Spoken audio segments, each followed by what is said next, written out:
Hi, പുതിയ വീഡിയോയിലേക്ക് സ്വാഗതം. ഒരിക്കൽ കൂടി ഹയറിച്ചിൻ്റെ അപ്ഡേറ്റിലേക്ക് സ്വാഗതം. അപ്പോൾ ഇന്നൊരു സംഭവം ഉണ്ടായി. ഇന്ന് ഞാൻ ഓഫീസിൽ ഭക്ഷണം കഴിച്ചിരിക്കുന്ന സമയത്ത് ഓഫീസിലൊരു ആവശ്യത്തിന് വേണ്ടി വന്ന ആൾ അദ്ദേഹം എന്നെ തിരിച്ചറിയുകയും അദ്ദേഹം എന്നെ നമ്മൾ സംസാരിക്കുകയൊക്കെ ചെയ്തു. അപ്പോൾ വല്ലാത്ത പ്രശ്നമാണ്. ഇപ്പോൾ ഒരുപാട് ആൾക്കാർ കൂടുന്നിടയ്ക്കൊക്കെ നമ്മളെ തിരിച്ചറിയുന്നു എന്നുള്ളതാണ് ഇപ്പം നമ്മൾ അഭിമുഖീകരിക്കുന്ന പ്രശ്നം. എന്തായാലും അദ്ദേഹത്തിനും പറയാനുള്ളത് എത്ര പറഞ്ഞിട്ടും ഇവർക്കൊന്നും മനസ്സിലാവുന്നില്ല എന്നതാണ്.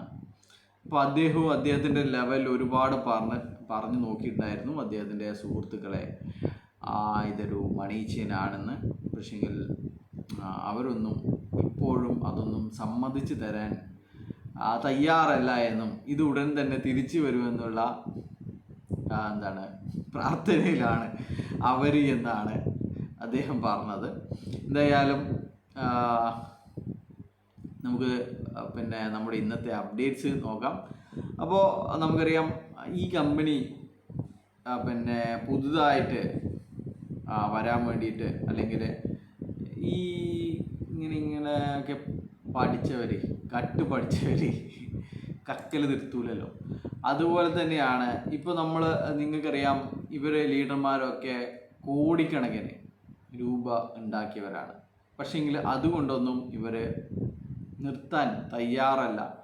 അപ്പോൾ പുതിയൊരു ഇതുപോലെയുള്ള തട്ടിപ്പുമായിട്ട് വരികയാണ്. അപ്പോൾ അതിൻ്റെ മാനേജ്മെൻറ്റിലേക്ക് എത്തണമെങ്കിൽ ഉണ്ടായിരുന്ന നിക്ഷേപത്തിൻ്റെ കണക്കൊക്കെ നമ്മൾ പറഞ്ഞു. ടോപ്പ് ലെവൽ ലീഡർമാരൊക്കെ എടുക്കേണ്ട കണക്ക് കഴിഞ്ഞൊരു വീഡിയോയിൽ പറഞ്ഞിട്ടുണ്ടായിരുന്നു. അപ്പോൾ നമ്മുടെ ഇരകൾക്ക് വേണ്ടിയിരിക്കുന്ന നിക്ഷേപങ്ങളുടെ പ്ലാനും ദിനരാജ് ഒരു സൂം മീറ്റിങ്ങിലൂടെ പറഞ്ഞിട്ടുണ്ടായിരുന്നു. അതിൻ്റെ കണക്ക് ഇങ്ങനെയാണ്: ചുരുങ്ങിയത് 1000 രൂപയാണ് ഈ കമ്പനിയിൽ ജോയിൻ ചെയ്യാൻ വേണ്ടത്. അതുപോലെ തന്നെ ഇപ്പോൾ ലക്ഷങ്ങളുടെ, ഈ സാധാരണക്കാർക്ക് ലക്ഷങ്ങളുടെ പ്ലാൻ ഇപ്പോൾ നിലവിലില്ല. ഇതൊരു 10,000-ൻ്റെ പ്ലാനാണ്. ഇനിയിപ്പോൾ ആദ്യ ലക്ഷങ്ങളൊക്കെ ആൾക്കാരോട് പിരിച്ചിട്ടുണ്ടെങ്കിൽ ആരും തരൂല എന്ന് ഇവർക്കറിയാം.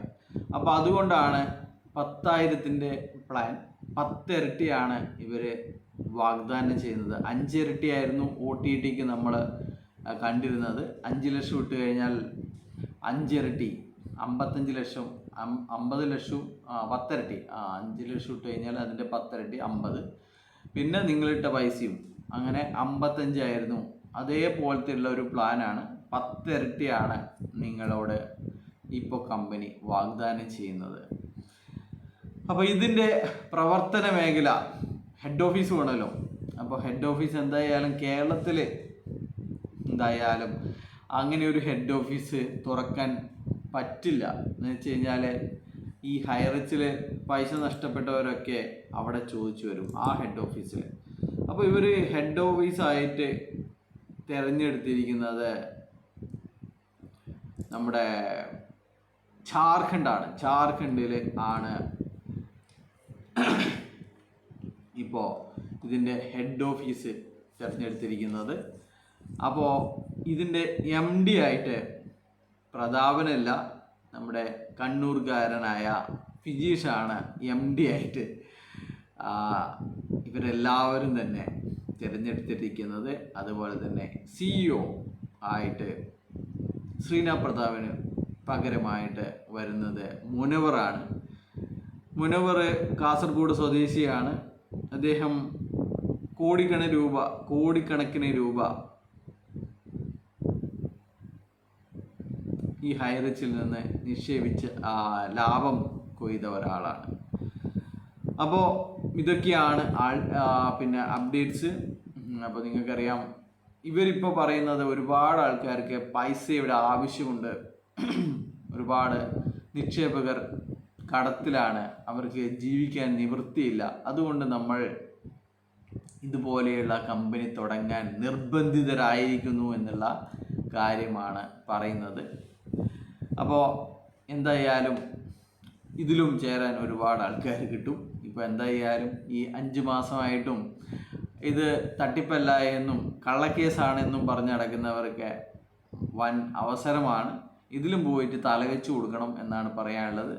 ഇനിയിപ്പോൾ ഏതെങ്കിലും സ്ഥലം ബാക്കിയുണ്ടെങ്കിൽ, വിൽക്കാൻ ബാക്കിയുണ്ടെങ്കിൽ, ഏതെങ്കിലും ബാങ്കിൽ നിന്നും കടം എടുക്കാൻ അല്ലെങ്കിൽ ലോൺ എടുക്കാൻ ബാക്കിയുണ്ടെങ്കിൽ അവിടെ നിന്നൊക്കെ എടുത്തിട്ട് ഇവരുടെ ഈ തട്ടിപ്പ് കമ്പനിയിൽ നിക്ഷേപിക്കണം എന്നാണ് പറയാനുള്ളത്. അപ്പോൾ എന്തായാലും 25-ാം തീയതി ഇതിലൊരു തീരുമാനം പ്രതീക്ഷിക്കുന്നുണ്ട്. 25-ാം തീയതി പെർമനൻ്റ് അറ്റാച്ച്മെൻറ്റിനാണ് എല്ലാവിധ സാധ്യതകളും. അത് ചിലപ്പോൾ ഒരുപക്ഷെ 1-2 ഹിയറിങ് കൂടി വേണ്ടിവരുമെന്നാണ് പറയുന്നത്. എന്തായാലും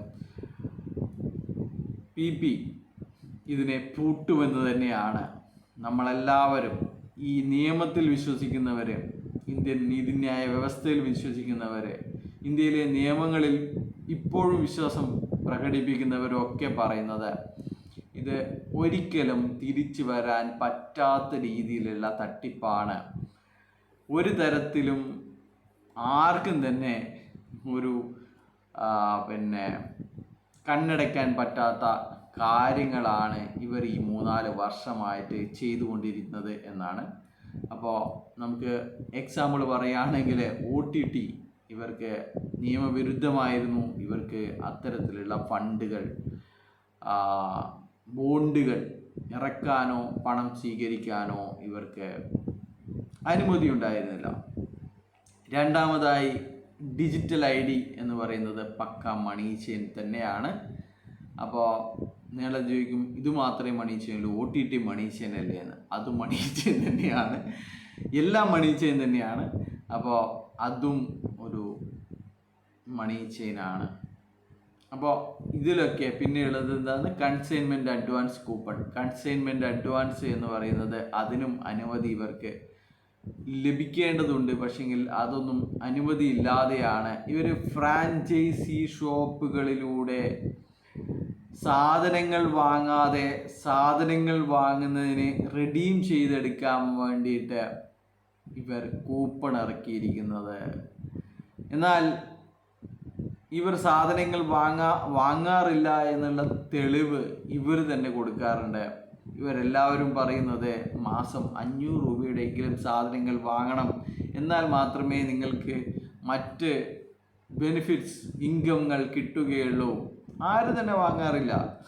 എന്തിനു വാങ്ങണം? ഈ എവിടെയോ ഉള്ള ഷോപ്പിൽ പോയിട്ട് സാധനങ്ങൾ വാങ്ങേണ്ട ആവശ്യമുണ്ടോ? ഇവർക്ക് ഇതിൻ്റെ പേര് പറഞ്ഞിട്ട് പറ്റിക്കാനുള്ളതായിരുന്നു അത്തരം ബോർഡുകളൊക്കെ. ഷോപ്പുകൾ തന്നെ പറയില്ല, ബോർഡുകൾ. നമ്മളൊക്കെ കണ്ടതല്ലേ, ഓരോ ഷോപ്പിൻ്റെയും കോലം കണ്ടതല്ലേ, കോടിക്കണക്കിന് വരുമാനം ഉണ്ടാക്കുന്ന ഷോപ്പുകളുടെ കോലം നമ്മളൊക്കെ കണ്ടതല്ലേ. അപ്പോൾ ഇതൊക്കെയാണ് കാര്യങ്ങൾ.